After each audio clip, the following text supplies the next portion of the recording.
ভুলিয়ে রাখছে। হ্যাঁ, তোমরা এটা নিয়ে ভুলিয়ে থাকো। আর বড় বড় জিনিস যে জিনিসটা আছে সেটা আমরা খাবো, প্রশাসন যারা প্রশাসনে আছে, যারা ক্ষমতা আছে তারা খাবে। কিন্তু- আর আমরা গরিব মানুষ, সাধারণ মানুষ ওই এক টুকরো করে পুকুরের সামনে মাংস ছুঁড়ে দিচ্ছে।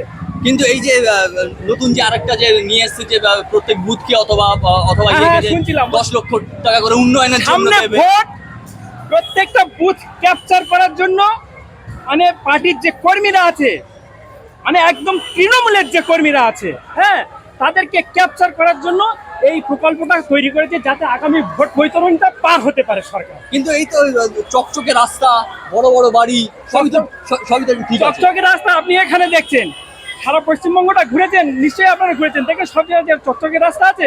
দেখাবো আপনার রাস্তা, দেখাবো, যেমন- চলুন আমার সঙ্গে চলুন।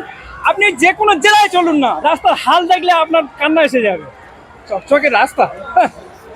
এক বর্ষার সময় তাপ্তি দেয়, বর্ষার সময় মানে যখন আবার উঠে যাবে একটা রাস্তা। যদি ঠিক মতো, আমরা ছোটবেলায় দেখেছি এই রাস্তায়, গরমকালে রাস্তা, আমার আমি গ্রামের ছেলে, দক্ষিণ 24 পরগনা মথুরাপুরের ছেলে, গরমকালে রাস্তায় দেখেছি যদি একটা সাইকেল যায়, সাইকেলের দাগ পড়ে যেত রাস্তা থেকে। পিচ, এত সুন্দর পিচ দিত, আর এখন পিচ দেয় না, এমন কিছু জিনিস দেয় 3-4 মাসের বেশি টিকবে না। 3-4 মাসের বেশি 3-4 মাসে বেশি টিকবে না। আপনি যান প্রত্যন্তর গ্রামে চলে যান, সব জায়গা থেকে। আমি একজন গ্র্যাজুয়েট হয়ে আমি আখের রস বিক্রি করি, জানেন। এর থেকে আর আমাদের কি দুঃখের কথা আছে? আমাদের সরকার, এই যে সরকারের কথা বলছেন, এই তো কিছুদিন আগে সরকার তো পরিকল্পনা করে দিল যে আমাদের পাড়া আমাদের সমাধান। ওইটাই বললাম তো। খুশি না কেন আপনারা? আরে ও আমাদের পাড়ায় কি করবে? আমাদের পাড়ায় কি করবে? এগুলো তো পার্টি কর্মীদের পকেটে যাওয়ার জন্য ব্যবস্থা করে দিয়েছে, এছাড়া আর কিচ্ছু না।